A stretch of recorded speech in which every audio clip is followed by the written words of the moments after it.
اللهم صل على سيدنا ومولانا محمد وعلى آل سيدنا ومولانا محمد وبارك وسلم علیہ۔ سورہ فاتحہ کی پہلی 4 آیات جو تھیں ان کا درس ہو چکا ہے۔ اب آخری 3 آیتیں جو رہتی ہیں ان کا درس ہوگا۔ اعوذ باللہ من الشیطان الرجیم، بسم اللہ الرحمن الرحیم۔ اہدنا الصراط المستقیم، بتلا ہم کو راہ سیدھی۔ صراط الذین انعمت علیہم، راہ ان لوگوں کی جن پر تو نے فضل کیا، انعام کیا۔ غیر المغضوب علیہم ولا الضالین، جن پر تیرا غصہ ہوا ان کا نہیں اور نہ ان کا جو کیا ہو گئے، گمراہ ہو گئے۔ جن پر تو نے فضل کیا ان کا تو رستہ دکھلا، جن پر تیرا غضب ہوا اور جو گمراہ ہوئے ان کا رستہ نہیں دکھلانا، اس سے بچانا ہے۔ یہ ہر رکعت کے اندر ہم سورہ فاتحہ پڑھتے ہیں اور یہ دعا مانگتے ہیں کہ ہمیں سیدھے راستے کی تلقین فرمائے۔ سب میں رستہ دے دے، جگہ دے دے۔ قرآن پاک تو دیکھ۔ اعوذ باللہ من الشیطان الرجیم۔ ہم ہر نماز میں سورہ فاتحہ ہر رکعت میں پڑھتے ہیں اور یہ دعا مانگتے ہیں کہ ہمیں سیدھے راستے کی تلقین نصیب فرما دے، سیدھا راستہ دکھلا دے۔ سوال یہ پیدا ہوا کہ یہ دعا جو تھی یہ تو نبی بھی مانگتے تھے، اللہ کے نبی صلی اللہ علیہ وسلم۔ اللہ کے نبی بھی تو یہ دعا پڑھتے تھے کہ نہیں پڑھتے تھے؟ تو پھر اللہ کے نبی بھی ایسے ہی کہتے تھے، اہدنا الصراط المستقیم، ہمیں سیدھے راستے کی تلقین۔ حالانکہ نبی تو خود ہادی ہوتا ہے، لوگوں کو رستہ ہدایت کا دکھلاتا ہے۔ نبی تو خود لوگوں کو ہدایت کا رستہ دکھلاتا ہے اور وہ خود رب سے کیا مانگ رہا ہے؟ سیدھا راستہ۔ پھر اس کا کیا مطلب ہوا؟ ہدایت ایک ایسی ہے کہ جس کا شمار جو ہے وہ گنہگاروں پہ ہوتا ہے۔ وہ طالب ہیں کس کے؟ ہدایت کے۔ ایک ہدایت وہ ہے،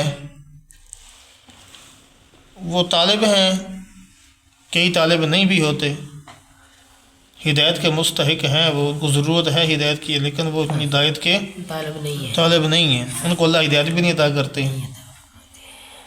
اور کچھ لوگ ایسے ہیں کہ جو ہدایت مانگتے ہیں، اللہ تبارک و تعالیٰ ان کو بعض دفعہ ہدایت دے دیتے ہیں، بعض دفعہ نہیں دیتے۔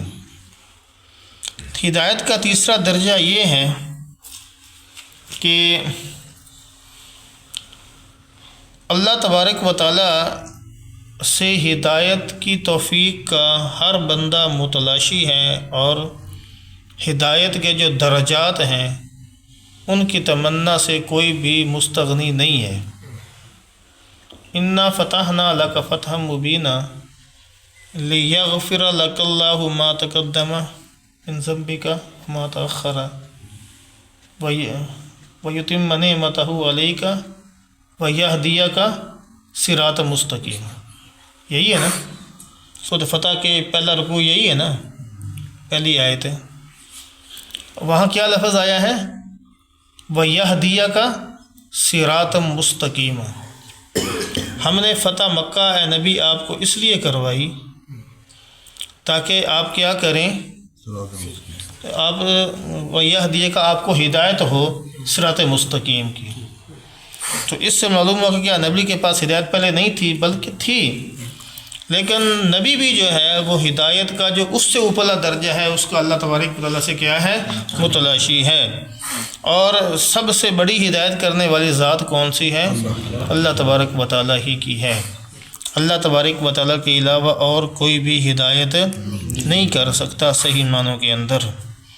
تو یہ فرما دیا اہدنا الصراط المستقیم، اے اللہ ہمیں سیدھا رستہ بتلا دے۔ تو سیدھے رستے کا ہر بندہ کیا ہے؟ طالب ہے۔ تو اگر آج کسی کو یہ تو اللہ تعالیٰ ہدایت دے کی کہ سر پاڑ دے گا، اللہ تعالیٰ ہدایت دے گا یار تو کو سر پاڑ، میں پہلے بے ہدایت ہوں تو میرے پاس ہدایت دعا، حالانکہ خود وہ نماز میں دعا مانگ رہا ہے۔ یہ بہت بڑی دعا ہے کہ کسی کو اگر اللہ بھائی آپ کو ہدایت نصیب فرما، جس کو ہدایت نصیب ہو جائے، یہ سارا جو دنیا کے اندر عبادات ہیں، کوشش ہے، محنت ہے، یہ اسی بات کی ہے کہ ہمیں ہدایت کا رستہ مل جائے، ہم صحیح معنوں میں ہدایت تک کیا کر سکیں؟ پہنچ جائیں۔ ہدایت قرآن پاک کے اندر مختلف مقامات کے اوپر کئی حساب سے ذکر کی گئی ہے۔ ہدایت کا لفظ کئی معنوں میں کیا کیا گیا ہے؟ ذکر کیا گیا ہے۔ لغت کے اعتبار سے، عربی لغت کے اعتبار سے ہدایت دو معنوں میں استعمال ہوتی ہے۔ ایک ہوتا ہے ایصال الی المطلوب، ایک ہوتا ہے اراءۃ الطریق۔ اراءۃ الطریق کا مطلب کیا ہے؟ رستہ دکھلا دینا، اور ایصال الی المطلوب یعنی جو جگہ اس کو مطلوب ہے اس تک کیا کرنا؟ پہنچا دینا۔ اللہ تبارک و تعالیٰ قرآن پاک میں ارشاد فرماتے ہیں، اچھا پہلے ایصال الی المطلوب اور اراءۃ الطریق سمجھ لیں۔ اراءۃ الطریق کا مطلب ہوتا ہے رستہ دکھلا دینا۔ کسی بندے نے آپ سے کہا کہ میں نے لاہور جانا ہے، تو آپ نے کہا کہ بھائی یہاں جائیں شہر کے اندر، وہاں سے ایک گاڑی نکلے گی، وہ فلاں کمپنی کی ہوگی، نیازی ایکسپریس ہوگی، طاہر کوچ ہوگی، فلاں جو بھی ہو، ٹھیک ہے نا، آپ اس کے اوپر بیٹھیں گے تو آپ اسے لاہور کہہ دینا تو وہ کیا اتر جائے گی؟ لاہور چلی جائے گی، وہ لاہور چلی جائے گی، وہاں جا کے لاہور۔ اب اس بندے نے گاڑی کے اوپر بیٹھ گیا ہے، گاڑی پہ بیٹھ کر اس نے کرایہ بھی لاہور کا دے دیا، تو اب اس کے بھٹکنے کی امید ہے یا کوئی نہیں؟ کیسے ہے؟ اس لیے کہ ہو سکتا ہے کہ وہ ساہیوال بائی پاس پہ پہنچا ہو تو وہاں اترا وہ، تو وہاں لوگ گاڑیوں والے اعلان لاہور اعلان کر رہے تھے کہ لاہور کی گاڑی لگی ہوئی ہے، آپ بیٹھ جائیں اس کے اندر۔ اس نے کہا لاہور ہی آ گیا، اتر سکتا ہے، وہ کاڑے جا کے بھی اتر سکتا ہے، پتوں کی بھی اتر سکتا ہے، ٹھیک ہے نا، وہ آگے جا کر کسی اور جگہ پہ بھی کیا کر سکتا ہے؟ اتر سکتا ہے نا، بھٹک سکتا ہے راستے میں۔ ایک بندے سے یہ ہے اراءۃ الطریق، جس بندے کو راستہ دکھلا دیا گیا، راستے میں اس کے بھٹکنے کی کیا ہے؟ امید موجود ہے کہ بھٹک سکتا ہے۔ یہ جس بندے نے، ایک بندے نے کہا کہ بھائی لاہور جانا ہے میں نے، انہوں نے کہا اچھا، انہوں نے کہا یار میں بھی لاہور چل جا سی، میں گڈی چلا سی، میں کہا چل تمہیں چلا جا میرے گھر جا۔ اس کو گاڑی میں اپنے پاس بٹھا دیا، یا اس نے کہا میں نے بھی جانا، چلو کٹھے چلتے ہیں، 2 ٹکٹیں لیں۔ وہ لاہور کو جانتا تھا، وہ اس نے گیا اور لاہور نیازی اڈے میں اتار سے کہا دیا اے لاہور رہی۔ اب اس کے بھٹکنے کی کوئی امید ہے؟ کہتے میں لاہور بڑھے ہی نہیں، اور تو لاہور سے آیا کھڑا ہے، اور تو کیوں نہیں لاہور بڑھیا؟ اب اس کے بھٹکنے کی کوئی امید ہے؟ یہ ہے ایصال الی المطلوب، جو جگہ اس کو مطلوب تھی اس جگہ تک کیا ہو گیا؟ یہ قرآن پاک کے اندر ہدایت کا لفظ دونوں معنوں میں استعمال ہوا ہے۔ اب دیکھیں، انک لا تہدی من احببت ولکن اللہ یہدی من یشاء، اے نبی جس کو تم ہدایت کرنا چاہو ہدایت نہیں دے سکتے، ہدایت کون دے گا؟ اللہ جس کو چاہے گا ہدایت دے دے گا۔ تو نبی دنیا میں آتا کس لیے؟ راستہ دکھانے کے لیے۔ نبی آتا ہی ہدایت کرنے کے لیے، نبی آتا ہی ہدایت کرنے کے لیے ہے۔ تو جب نبی ہدایت نہیں دے سکتا، ہدایت کا راستہ نہیں دکھلا سکتا، پھر نبی آیا کیوں ہے؟ ٹھیک ہے نا۔ اگر نبی ہدایت کا رستہ دکھلاتا ہے تو پھر اللہ فرماتے ہیں تم ہدایت کا رستہ نہیں دکھلا سکتے، انک لا تہدی، یہی مطلب بنے گا نا۔ فوجی صاحب نے بھی یہی کہا کہ نبی ہدایت کا رستہ دکھلانے کے لیے، اگر یہ ہے کہ نبی ہدایت کا رستہ دکھلانے کے لیے آتا ہے تو پھر اللہ فرماتے ہیں آپ رستہ نہیں دکھلا سکتے، یہ مطلب بنے گا نا۔ یہاں اگر ہم ترجمہ کریں گے اراءۃ الطریق کے ساتھ تو اس کا مطلب کیا ہو جائے گا، بدل جائے گا کہ آپ ہدایت کا رستہ نہیں دکھلا سکتے، تبھی آتا ہدایت کا رستہ دکھلانے کے لیے ہے۔ اس کا مطلب کہ آپ ہدایت تک پہنچا نہیں سکتے، ایصال الی المطلوب، آپ ہدایت کا رستہ تو دکھلا سکتے ہیں لیکن پہنچا نہیں سکتے۔ پہنچانا کس کا کام ہے؟ اللہ کا کام ہے، سمجھا گیا؟ دوسری بات سمجھو، وَأَمَّا ثَمُودُ فَهَدَيْنَاهُمْ فَاسْتَحَبُّوا الْعَمَىٰ عَلَى الْهُدَىٰ، ہم نے قوم سمود کو ہدایت تک پہنچا دیا، پھر انہوں نے کیا کیا؟ ہدایت پر اندھے پن کو ترجیح دی۔ تو ٹھیک ہو یا لاہور کا لاہور پہنچ کے لاہور نہیں پہنچا، پھر یہی گل ہوئی نا۔ تو پھر اگر یہاں ہم اس کا ترجمہ کریں ایصال الی المطلوب کے ساتھ تو پھر ترجمہ اس کا صحیح نہیں بنے گا کہ ہم نے قوم سمود کو ہدایت تک پہنچا دیا پھر وہ اندھے ہو گئے، تو اس کا مطلب تو یہی ہے نا کہ لاہور پہنچ گئے مطلب لاہور پہنچے ہی نہیں، یہی مطلب ہے۔ یہاں مطلب کون سا ہوگا؟ اراءۃ الطریق، کہ ہم نے قوم سمود کو ہدایت کا رستہ دکھلایا تھا کہ یہ ہدایت کا رستہ ہے، بجائے اس کے کہ وہ ہدایت کے رستے پر چلتے انہوں نے اندھے پن کو کیا کیا؟ ترجیح دی گیا۔ تو ہدایت کا لفظ جو ہے یہ دونوں معنوں میں استعمال ہوتا ہے۔ اس کا آگے چل کر میں آپ سے پوچھتا رہوں گا کہ یہاں ہدایت اراءۃ الطریق کے معنی میں ہے یا ایصال الی المطلوب کے معنی میں ہے۔ جب تک ان دونوں معنوں کی سمجھ نہیں ہوگی اس وقت تک ہم قرآن کا صحیح معنوں میں ترجمہ نہیں کر سکیں گے کہ یہاں ہدایت کس معنی میں آ رہی ہے۔ آگے وہ کون سا رستہ ہے؟ صراط الذین انعمت علیہم، ان لوگوں کا رستہ جن پر تیرا انعام ہوا ہے۔ قرآن کی جو دو تفسیریں ہیں نا یہ بڑی جامع تفسیریں ہیں۔ قرآن ایک جگہ کے اوپر اجمال بیان کرتا ہے، آگے دوسری جگہ پر جا کر کیا کرتا ہے؟ اس کی تفسیر کر دیتا ہے۔ اس کو کہتے ہیں تفسیر القرآن بالقرآن، تفسیر القرآن بالقرآن، یعنی قرآن کی تفسیر قرآن ہی کے ذریعے سے۔ پہلے ذکر کیا تھا نا یہ کہ یہ قرآن کا خلاصہ ہے، یہاں تھوڑے عنوان دیے جائیں گے، وضاحت آگے پورے قرآن میں آ جائے گی، ٹھیک ہے نا۔ دوسرا ہوتا ہے تفسیر القرآن بالحدیث، قرآن میں اجمال آیا، تفصیل اس کی کس میں آ گئی؟ حدیث سے مل گئی۔ یہ دو تفسیریں جو ہیں یہ معتبر تفسیریں ہیں، جامع تفسیریں ہیں، ٹھیک ہے نا۔ تفسیر القرآن بالقرآن اور تفسیر القرآن بالحدیث، یہ دوسرا درجہ ہے۔ تو یہاں اللہ پاک نے فرمایا، خود ہی بیان کر دیا کہ رستہ ان لوگوں کا جن پر تیرا انعام ہوا ہے۔ کن پر انعام ہوا ہے؟ اولئک الذین انعم اللہ علیہم من النبیین والصدیقین والشہداء والصالحین، نبیوں کا رستہ، شہداء کا رستہ، صدیقین کا رستہ اور صالحین کا رستہ۔ ان لوگوں کے رستے کے اوپر ہمیں کیا کر چلا، یہ ان لوگوں پر جن پر تیرا انعام ہوا ہے۔ یہ انعام والے طبقات کتنے ہیں؟ یہ چار ہیں، یہ چار طبقات ہیں جن پر تیرا انعام ہوا ہے، ہمیں ان لوگوں کے رستے کے اوپر کیا کر دے؟ چلا دے۔ نبیین، نبیوں کا رستہ، نبوت کا دروازہ جناب رسول اللہ صلی اللہ علیہ وسلم پر کیا ہو گیا؟ بند ہو گیا، ختم ہو گیا۔ اب نبوت کوئی نبی نیا نہیں آئے گا، جو بھی نبی آئے گا وہ کیا ہوگا؟ آئے گا کیا کہے گا اپنے آپ کو؟ جو بھی اپنے آپ کو کہے گا وہ کیا ہوگا؟ جھوٹا ہوگا، ہم اسے بلا دلیل جھوٹا کہیں گے، کیونکہ اللہ کے نبی صلی اللہ علیہ وسلم نے فرما دیا انا خاتم النبی لا نبی بعدی۔ بلا دلیل کا مطلب یہ کہ ہم نے اس سے دلیل مانگنی کوئی نہیں، تو نبی دلیل دے، پھر تو ہمیں شک آ گیا نا، پھر تو ہمیں اس بات میں شک آ گیا نا کہ ہم اس سے کہیں جی تو نبی ہے تو دلیل دے۔ بھائی کیا ہمیں اللہ کے نبی کی بات پہ یقین نہیں ہے؟ ہمیں اللہ کے نبی صلی اللہ علیہ وسلم کی بات پر کامل یقین ہے کہ اللہ کے نبی صلی اللہ علیہ وسلم نے فرمایا کہ میں آخری نبی ہوں، میرے بعد کوئی نبی نہیں آئے گا۔ جو بھی دعویٰ کرے گا وہ کون ہوگا؟ جھوٹا ہوگا، ٹھیک ہے نا، جو بھی دعویٰ کرے گا وہ جھوٹا ہوگا۔ کوئی دعویٰ کرتا ہے ہم نے اس سے کوئی دلیل نہیں مانگنی، تو دلیل پیش کر بھائی، طویل کر، کوئی ایسا نہیں، بلا دلیل مانگے ہم اسے کیا کہیں گے؟ تو کیا ہے؟ جو جھوٹا ہے، کافر ہے۔ تو لانتی ہے، تو نے نبوت کا دعویٰ کر دیا، جس کو اللہ پاک نے کیا کر دیا ہے، جناب رسول اللہ صلی اللہ علیہ وسلم پر تمام کر دیا ہے۔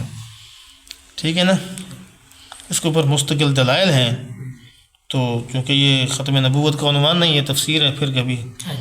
تو صراط الذین انعمت علیہم، جن پر تیرا، تو پہلا کیا ہے؟ صدیقین، سچے لوگوں کا رستہ، کن کا؟ ہاں، والشہداء، وہ لوگ جو اللہ کے راستے میں اپنی جان کے نذرانے پیش کرتے ہیں، والصالحین، جو شریعت کے تابع ہیں، سنت کے تابع ہیں، جناب رسول اللہ صلی اللہ علیہ وسلم کی تعلیمات کے کیا ہیں؟ تابع ہیں، صالحین ہیں۔ کیا ہیں؟ صالحین ہیں۔ تو یہاں اللہ تبارک و تعالیٰ یہ بھی فرما سکتے تھے کہ اپنے نبی کے راستے پر چلا دے، اپنے راستے پر چلا دے۔ آگے نبی کے بعد صدیقین، شہداء، صالحین کو کیوں ذکر فرما دیا؟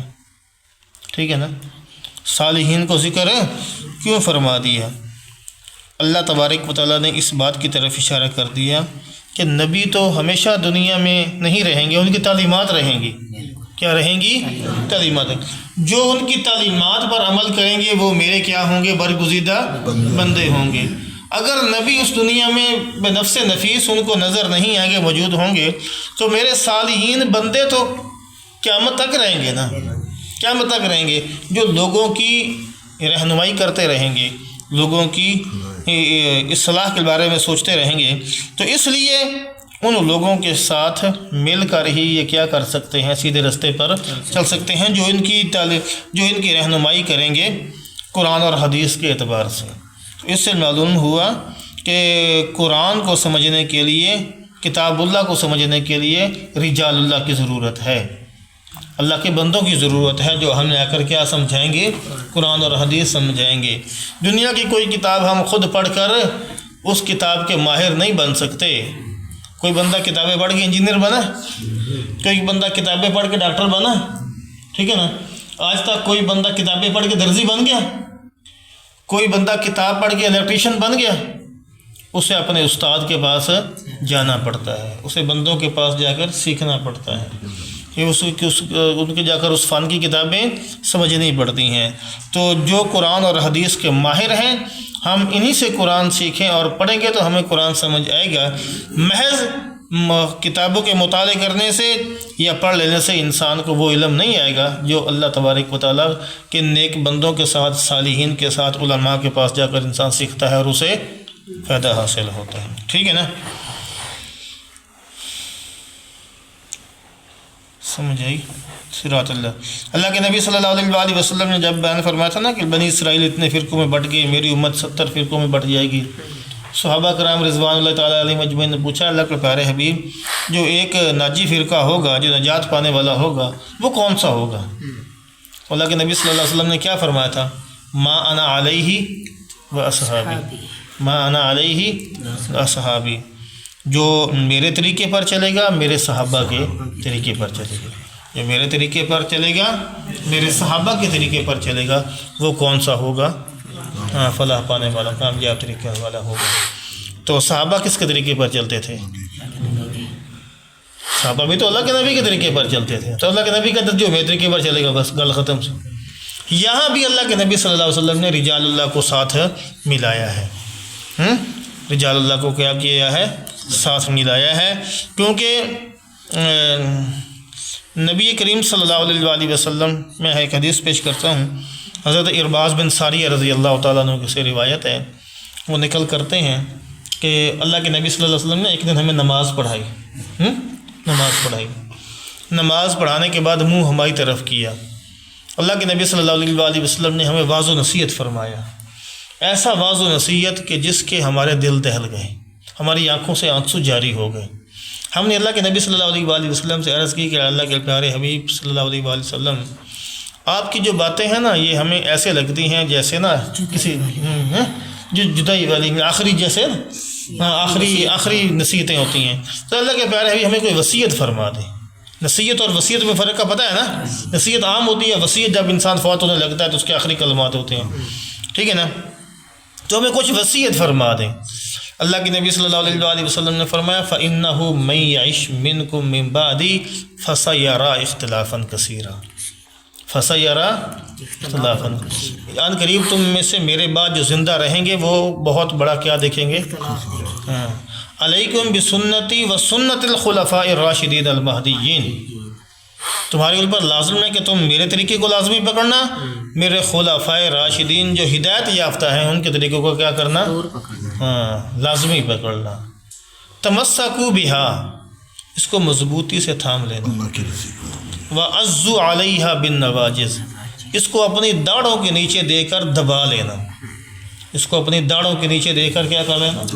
دبا، یہ وہ رسی بنا دن کٹ لینا ہے، ایسا مضبوطی کے ساتھ پکڑ لیں۔ اب دو چیزیں توجہ کرنا، دو چیزیں ہیں یہاں پہ، علیکم بسنتی ایک چیز ہے، وسنت الخلفاء الراشدین المہدیین دو چیزیں ہیں، کتنی ہیں؟ علیکم مفروض کتنی چیزیں ہیں؟ دو چیزیں ہیں، علیکم بسنتی وسنت الخلفاء الراشدین المہدیین، دو چیزیں ہیں۔ آگے ہے تمسکوا بہا، ہا ضمیر، ہا ہما ہن، ہا ہما ہن، ہو ہما ہم، ہا ہما ہم، یہ ہا جو ضمیر ہے نا یہ واحد کی ہے۔ تمسکوا بہا وعضوا علیہا، ہا ضمیر کیا ہے؟ یہاں علیہما آنا چاہیے تھا، ہما آنا چاہیے تھا، لیکن ہا ہے، علیہما ہے، علیہا ہے، علیہما نہیں ہے، کیونکہ پیچھے چیزیں دو ہیں نا، تمسکوا بسنتی و سنت الخلفاء الراشدین، دو چیزیں ہیں۔ آگے ضمیر جو ان کی طرف لوٹ رہی ہے کہ ان کو کیا کر لینا، وہ ایک ہے۔ یہ کس بات کی طرف اشارہ ہے؟ کہ میرے صحابہ کا طریقہ در حقیقت وہ کس کا طریقہ ہے؟ میرا ہی طریقہ ہے۔ جو میرے خلفاء راشدین مہدیین کا طریقہ ہوگا وہ در حقیقت کس کا طریقہ ہوگا؟ وہ میرا ہی طریقہ ہوگا، ان کا عمل بھی کیا بن جائے گا؟ یہ سنت بن جائے گا۔ اس لیے اللہ کے نبی صلی اللہ علیہ وسلم نے فرمایا ما علیہ و صحابی، تو وہاں بھی کس کو ذکر کیا ہے؟ رجال اللہ کو، غیر المغضوب علیہم ولا الضالین، نہ ان لوگوں کا رستہ جن پر تیرا غضب ہوا ہے، جنہوں نے کیا کہ افراط و تفرید کے اندر چلے گئے۔ افراط کہتے ہیں کہ دین کی کسی بات کو کیا کر دینا، پتہ ہوتے ہوئے بھی اس کو کیا کر دینا، اس پر عمل نہ کرنا، اور تفرید یہ ہے کہ اس کے اندر بڑھا چڑھا کر کیا کر دینا جو دین کا حصہ نہ ہو۔ یہ یہودی جو تھے ان کے پاس کتاب کا علم تھا، انہوں نے پھر بھی اللہ کی نافرمانی کی اور دین سے کیا ہو گئے؟ پھر گئے۔ اور جو نصارہ جو تھے انہوں نے دین کے اندر ایسی تبدیلی کر دی کہ نبی کو خدا بنا دیا۔ کیا بنا دیا؟ نبی، عقیدہ تثلیث کے حامل بن گئے، ایک کو چھوڑ کر تین کی کیا کرنے لگ گئے؟ عبادت کرنے لگ گئے۔ تو اللہ پاک نے فرما دیا کہ تو یہ ایک ایجابی ہے، ایک سلبی ہے، ٹھیک ہے نا۔ واجب ہے کہ ہمیں ان لوگوں کے رستے پر چلا جن پر تیرا انعام ہوا ہے، اصل بھی یہ ہے کہ نہ ہمیں ان لوگوں سے کے رستے پر نہیں چلانا جن پر تیرا غصہ ہوا ہے، اور نہ ان لوگوں کے رستے پر چلانا ہے جو کیا ہوئے ہیں؟ گمراہ ہوئے ہیں۔ تو ہمارے لیے یہ دعا ہے، ہم ہر وقت یہ دعا مانگتے رہتے ہیں۔ اس کے آخر کے اندر جب پڑھی جاتی ہے تو اس کے آخر میں کیا ہوتا ہے؟ آمین لکھا ہوتا ہے۔ آمین کا مطلب یہ ہے کہ قبول فرما، اللہ جو کچھ ہم نے یہ کہا ہے نا اس کو کیا فرما؟ قبول فرما۔ ایک آدمی دعا مانگے اور دوسرے اس پر کیا کہہ دیں؟ آمین کہہ دیں، تو یہ گویا ایسا ہی ہے کہ جیسے آپ نے ڈی سی کو درخواست دینی تھی اور درخواست ڈی سی سے مارک کروانی تھی، تو آپ نے کیا کہہ دیا؟ ایک بندے نے درخواست لکھی، گاؤں کے 50 بندوں کے کیا کر دیے؟ سائن کروا دیے۔ تو وہ 50 بندوں نے یہ کیا کہا ہے کہ ہم بھی اسی کے حامل ہیں جو اوپر آمین کہہ دیا ہے۔ انہوں نے اس کی لکھی درخواست پر کیا کر دیا ہے؟ تائید کی ہے نا۔ آمین، یہ آمین وہ کیا ہے؟ تائید ہے کہ اللہ جو اس نے مانگا ہے ہم بھی یہی مانگتے ہیں، ہمارے حق میں بھی یہ کیا کر دے؟ قبول فرما دے۔ اور دوسرا آمین کے بارے میں کل میں نے جو حدیث پیش کی تھی کہ اللہ کے نبی صلی اللہ علیہ وسلم نے ایک آدمی کی دعا کو سنا تو فرمایا کہ یہ جس انداز سے رب سے مانگ رہا ہے نا گریہ ازاری کر کے، مجھے لگتا ہے کہ یہ اپنے رب سے جو مانگ رہا ہے منوا لے گا، شرط یہ ہے کہ اس کی مہر ٹھیک لگا دے۔ صحابہ نے پوچھا وہ مہر لگانا کیا ہے؟ اللہ کے نبی صلی اللہ علیہ وسلم نے فرمایا آخر میں کیا کہہ دے؟ آمین کہہ دے، یہ مہر اچھی لگ جائے گی۔ اللہ